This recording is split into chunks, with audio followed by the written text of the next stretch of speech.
உல்காமுகன் என்று அரசன் ஒருவன் தன் குடிமக்களுக்கு வேண்டிய அனைத்து தான தர்மங்களையும் செய்து மக்களை வசதியாக வாழ வைத்தான்.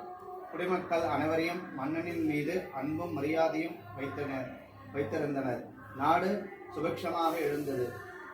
ஆனால் மண்ணின் மனைவிக்கோ புத்திரசோகம் ஆட்டி படைத்தது. தனக்கு சந்ததியிலேயே என்று மிகவும் வருந்தினாள். பிறகு சத்யநாராயண விரத மகிமையை கேள்விப்பட்டு அந்த விரதத்தை அனுஷ்டித்து சந்தான பிராப்தி பெற்றனர். பிரதி மாதம் அவர்கள் சத்யநாராயண பூஜை செய்து வந்தனர்.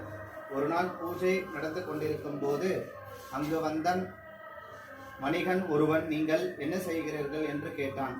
மன்னன் தனக்கு சந்ததி இல்லாததால் சத்யநாராயண விரதம் அனுஷ்டித்ததாகவும் அதன் பலனாக மகன் பிறந்ததாகவும் கூறினார். இதை கேட்டு வணிகன் தனக்கும் சந்ததி இல்லாததால் தனக்கு நாராயணன் அருளால் குழந்தை பிறந்தபின் தான் சத்யநாராயண பூஜை செய்ததாகவும் கூறினான்.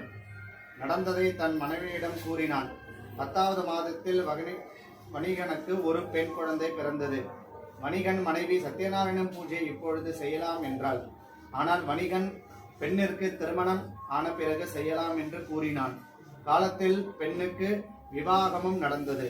பின் ஒரு சமயம் தன் மருமகனுடன் வியாபார விஷயமாக ரத்னாசர் நகரத்திற்கு சென்றான். வணிகன் வியாபாரத்தை முடித்துவிட்டு அரசனை காண தன் மருமகனுடன் ஒரு விடுதியில் தங்கினான். பிரார்த்தனையை நிறைவேற்றதாக வணிகனுக்கு பாடம் புகட்ட எண்ணி இறைவன் அவனுக்கு ஒரு துக்கரமான சம்பவத்தை ஏற்படுத்தினார். அரண்மனையில் பொருளை திருடிக் கொண்டு ஓடும் திருடனை காவலர்கள் துரத்தி கொண்டு வந்தார்கள்.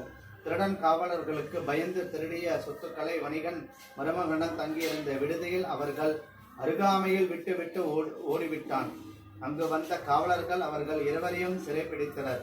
அரசன் அவர்களை சிறையிட்டார். வணிகன் மனைவியும் மகளும் தங்கள் பொருள் அனைத்தையும் இழந்து உணவில்லா மிகவும் கஷ்டப்பட்டனர். வீதியாக அலைந்து பிச்சை எடுத்து உண்டு வந்தனர்.